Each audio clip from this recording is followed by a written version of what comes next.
Eto, ano masasabi mo rito, no? Eto, magandang pag-usapan rin to. Etong sinabi ni Senator Tulfo, no? Ayon dito kay Tulfo, Duterte ang ugat ng bulok na sistema. Partner, dagdag tayo ng ng issues natin. Ito ay sinabi ni Senator Tulfo, kasama to dun sa pagbanat niya natalakay niya yata kahapon yung kay Prasco, yung binanata ni Tulfo na nagpo-promote ng sarili. Isa sa mga dahilan ng sinasabi ni Tulfo, ang sinisisi niya, itong si Duterte, ang ugat daw ng bulok na sistema.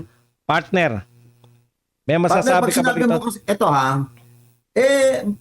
baka nakakalimot na po itong mga Tulfo. Hindi ba nung panahon ni Tatay Digong, kayo yung mga parang sawa at nakapulupot sa Duterte? Kayo, sinasabi nyo. Para ba sinasabi mo, magnanakaw ka, ganon? Tandaan nyo, na-appoint kayo nung panahon ng yung pamilya nyo, na-appoint. Correct. Parang yung binibintang sa inyo noong panahon na yon na kayo ay nagnakaw sa kaban ng bayan, di ba na set investigator ba yun? Parang ngayon inaamin nyo ng totoo kung sinasabi nyo bulok ang sistema ni Tatay Digong. Diba? Naging senador lang, partner, tinira na kagad. Pero nakalimutan niya kung ano pinagmulan nila. Ang mga Tulfo, nakalimutan nila. Hindi ba Senate hearing sila mga Tulfo? Di ba? Correct. Yung mga Tulfo na yan, mga kababayan, dati po Na yung mga kababayan. ate nila, partner, yung DOT nun eh.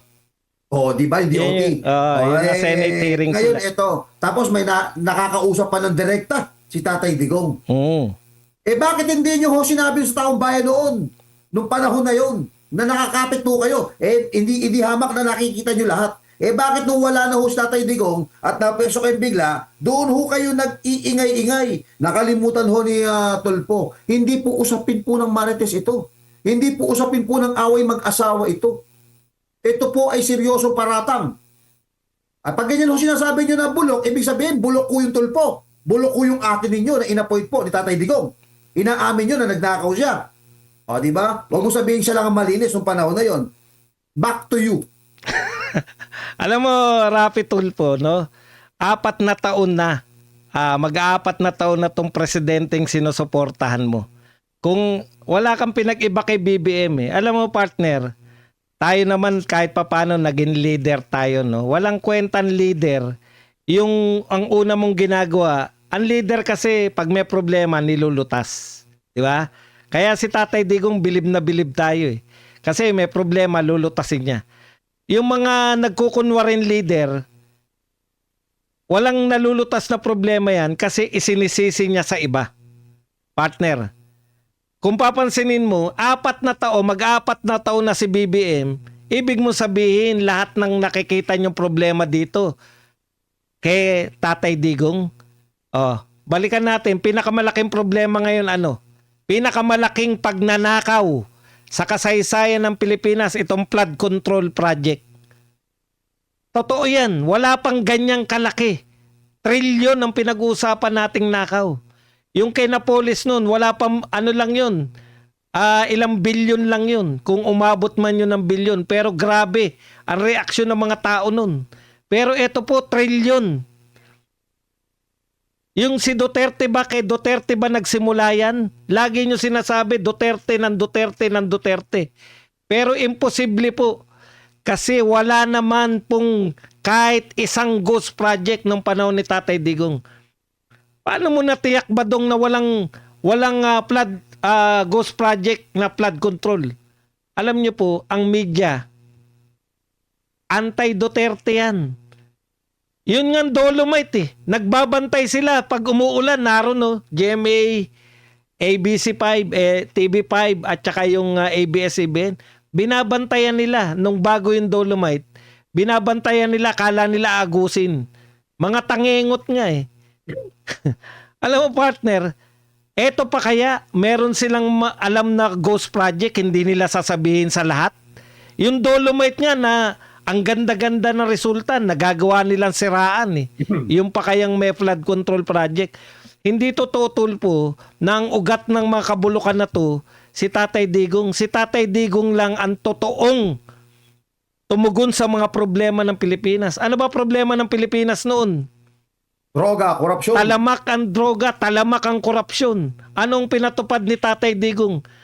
War Ay, on diba? drugs, war on criminality, war on corruption. Anong kinakailangan ng Pilipinas para umunlad? Kinakailangan mo ng infrastructure. Kay Tatay Digong, golden years of infrastructure. Panahon ni Tatay Digong, tinalo lahat na naging presidente, partner. Kahit na yung pinagmamalaki nilang 20 years ng tatay ni BBM, talo lahat ni Tatay Digong yan na nanungkulan lang ng 6 na taon. Dahil totoo po ang ginawa ni Tatay Digong, hindi po haka-haka. Sangkatutak. Yung mga nagsasabi, partner, meron pa ako nabalitaan, ngayon pinapabulaan. Hindi naman pala totoo na marami nagawa si Tatay Digong na infrastructure. Ano yun, haka-haka? Wala pa yung Skyway na yan eh. Taga-norte kami. Dumadaan kami dyan sa NLEX na yan. Lahat yan nun papunta ng Balintawak. Panahon lang ni Tatay Digong na nagkaroon ng Skyway.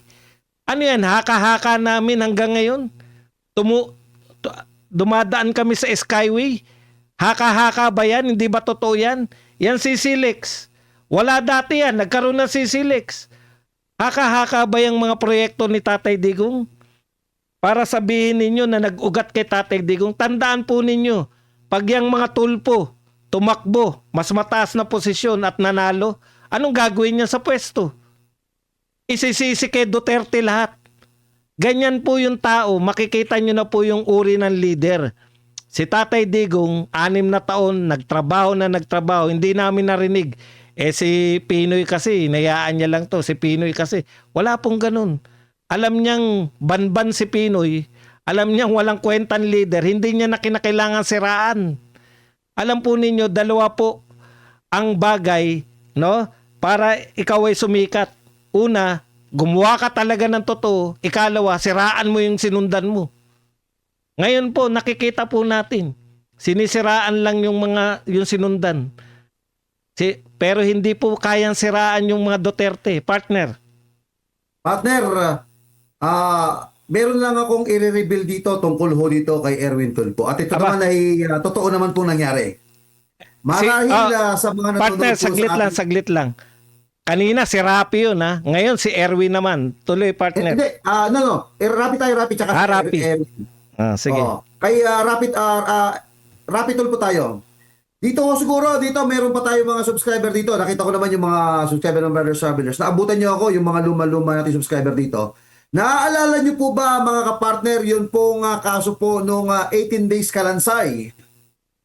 Kung naalala nyo yan, nung nasa baybayan yan, dyan tayo nag-umpisa, no? Diyan sa Puerto Princesa, Palawan, na 18 days kalansay, yung Jubilant case. Matagal namin tinutukan yan, na ng lahat ng vlogger. Diyan, magkakasama kami na Coach Oli, yan. Oo, yung mga original na bigwas. Ito na. Alam niyo po ba mga kabayan, doon ko natuklasan, ito dinilit ko yung video nito ni Rapi Tulfo Ang sabi niya, Sherry, yes idol, kamusta na ang NBI? Hindi pa rin po tumutugon. Sino ba ngayon ang direktor? Destor. Sabi niya, sino? Si Distorbo? Ay, hindi na, sabi niya. Actually, pinalitan. Sabihin mo sa mga NBI kapag hindi nakipagtulungan sa atin, ang NBI na yan, tungkol dyan sa DNA kay sa buto ni Jubilant Galeno, ibubulgar ko ang pag-extort ng mga NBI sa mga pogo. Ayan. Tapos bigla ho dinilit to yung video. Pero wag kayong mag-alala kung masipag ho kayo mangalkal. Yung video po na yun hindi nakadelete. Nandiyan po sa channel ko. Ayun. Sa bandang ibaba. Kaya hindi na pwedeng pasinungalingan yun. May panlaban ako sa kanya. At sa programa niya. Ang tanong, partner. Tanong. Inimbestigahan niya ba yung Pogo at saka yung mga NBI? Imagine, National Bureau of Investigation may alam pala itong si Rapi Tulfo. Kinakailangan i-block niya muna para bigyan siya ng pansin doon sa hinihingi niyang DNA test. Dahil hindi na pagbigyan, ginamitan ng programa at sabay pasok na kapag ka hindi kami pinagbigyan, ibubulgar ko yung pag-export ng million and million of pesos sa mga pogo. Nagulat ako, partner. Kaya ho, Partner, tanong ko. pinagpiestahan namin siya noon eh. Tanong ko lang, Senador na yan. senador na ba siya nun? Oo, senador na siya. Aba. Jovelyn Galeno. Akalain Oo. mo nga naman, no? Senator Rap-Rap. Ibang klase ka talaga, senator. Lakas ano? Ang lakas mo. Oo, ang lakas. Ako naman, isang tulpo pa, babanat pa ako sa tulpo sige. pa. Ay Erwin Tulfo pa naman. Ikaw yung nagsumbong kung napapakinggan mo ako ngayon, Senator Erwin Tulfo. Erwin naman yan, Ikaw yung Erwin. nagsumbong kay General Corpus noon at ginunguso mo yung isang boji na sinasabi mong gambling lord. At sinasabi mo, 2019 ito, partner Ano na siya Sinasabi niyan? mo Ano na siya noong niyan? 2019 ay meron ng mga lisensya ang mga online sabong. Eto isipin mo, sinabi niya sa isang General Corpus na CIDG, may lisensya na ang online sabong. Bakit daw hinuli yung mga nag-o-online sabong sa Santa Monica Kakapit Arena? Excuse me po, Senator. Mula 2019 po, wala pong mga lisensya ang mga online sabong. Nagkaroon lang po ng lisensya yan, kung hindi ako magkamali, nung taon po ng 2021 na niregulate po ni Andrea Domingo at saka po nung isang abogado para po sa online sabong. Papaano mo nasabi, Erwin Tulfo, na nagkaroon na ng mga lisensya ang online sabong? Inaayos nga ni Bam Mitra yan eh. At saka yung taga Cebu na congressman para magkalisensya hindi pumasa eh. Ayan ako dito, may record ho kami niyan. Nasa channel ko, kalkalin nyo, nasa bandang baba. Okay, partner. Kita nyo naman, pahapyaw pa lang yan sa mga expose nitong ating partner Dan. Kaya mahirap na pag nag-overtime kami, dadami mga expose. Hindi pa, partner, yan hindi na expose yan. Matagal na nating ipinalabas yan sa partner? ating channel. Correction. Nasa baba yan. Hindi expose. Muling pag-uungkat